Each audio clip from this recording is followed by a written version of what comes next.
Magandang umaga sa ating mga viewers. Kasama na naman po ninyo ang inyong magandang host na si Miss Kim at syempre ang aking magandang partner na si Miss Tony. Magandang umaga rin sa lahat ng mga nanay na nanonood sa kanilang mga tahanan. Tama-tama ang ating pag-uusapan ngayon, partner, kasi ang pag-uusapan natin ay mga cleaning products na natatagpuan sa tahanan lamang. Oo yan, tsak na tsak, mas makakatipid sila dyan. Kaya samahan nyo kami dito sa Tipid Kalinisan!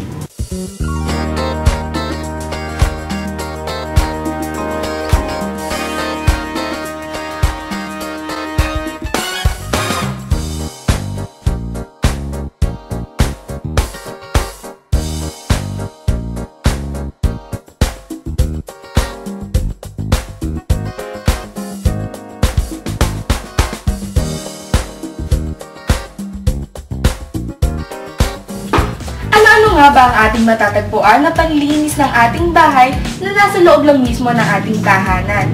Simulan natin sa ating banyo. Alam niyo ba na maaaring gamitin ng suka at brush para sa panlinis ng inyong tile sa banyo?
At para naman sa inyong mga kusina, syempre ito ang ating madalas gamitin sa loob ng ating mga bahay, kaya dapat lagi itong malinis. Para naman sa mga panlutong ginagamit tulad ng kawali at kaldero, maaari tayong gumamit ng ketchup.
Konsensya?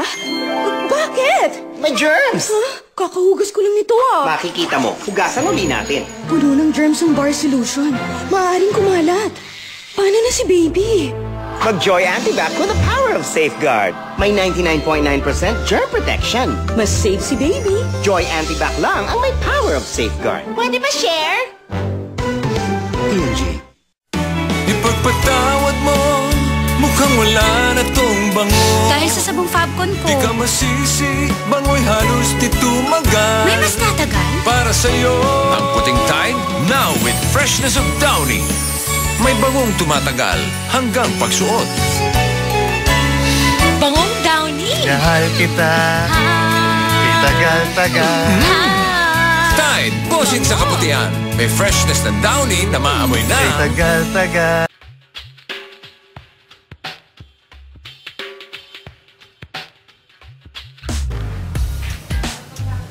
Ang iba pang gamit ng baking soda ay pang-deodorize ng inyong mga refrigerator.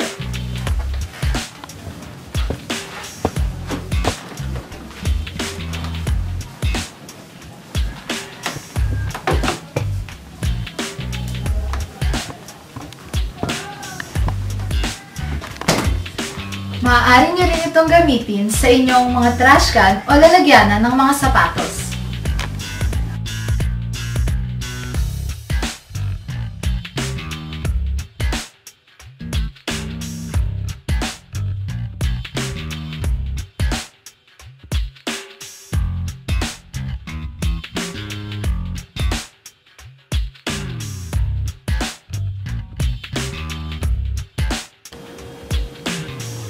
Maraming salamat po sa inyong lahat.